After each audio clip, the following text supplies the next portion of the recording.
Labour setting out their stall a little bit. So Keir Starmer will insist today that Labour can deliver security for decades and is ready to make the difficult decisions. Speaking at the Scottish Labour conference in Glasgow later, it is an attempt from Sir Keir Starmer to woo voters away from the SNP. Well, it comes as he also launched attacks on Donald Trump over his comments on NATO.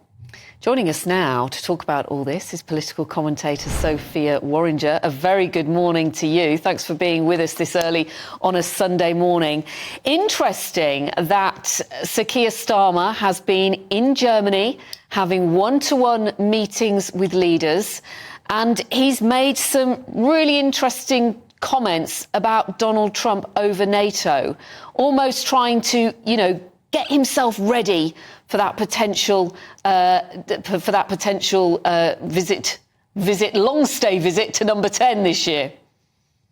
Definitely, he's trying to set himself up as this world leader in foreign affairs, not just in domestic affairs. Although his comment to about Donald Trump was thinly veiled, I think he didn't exactly directly address him, but he was talking about the need to rebuild and renew and strengthen the NATO alliance rather than fracture it, which was a direct comment about the potential of Trump if he wins the US election, which the polls are suggesting may be likely, and his desire to withdraw America's support from the long-standing alliance of that type. I mean, clearly, Sir Keir is buoyed by what we saw in the two by-election results over the last few days. But the fact that he's going to say, well, two key things. One, that Labour can deliver security for decades, but also that voters, if they vote Labour in Scotland, will be able to have the power to build a new Scotland. It all sounds very strong, very sort of very encouraging for voters north of the border. But what does it actually mean? That is a very good question. I think Sir Keir Starmer has been very good on the rhetoric here. He is tapping into an understanding that Scotland feel left behind, which obviously the SNP capitalises on.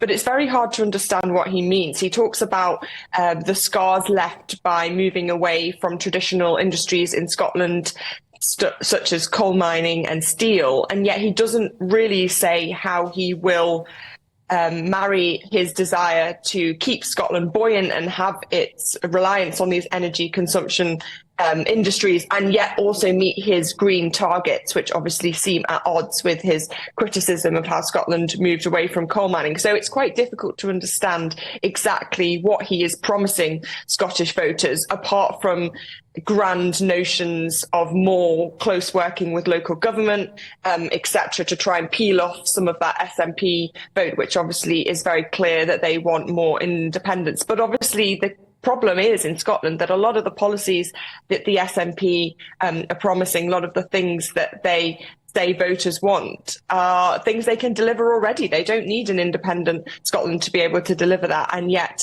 they keep promising more, but they don't actually look at the powers they have already. And how important is it that Labour does well in Scotland when it comes to the general election? It's absolutely crucial for the Labour Party's path to victory that they peel away a big chunk of the SNP Westminster seats. And the SNP know that. They know that they are almost kingmakers in that sense, that they can deliver Keir Starmer's victory in Westminster if they fail to deliver for the SNP vote in Scotland. So I know that Keir Starmer, I'm sure, will be going multiple times to Scotland over the next few months to really try and shore up his vote there. And it looks like there are many seats for the pickings if he makes the inroads he needs to.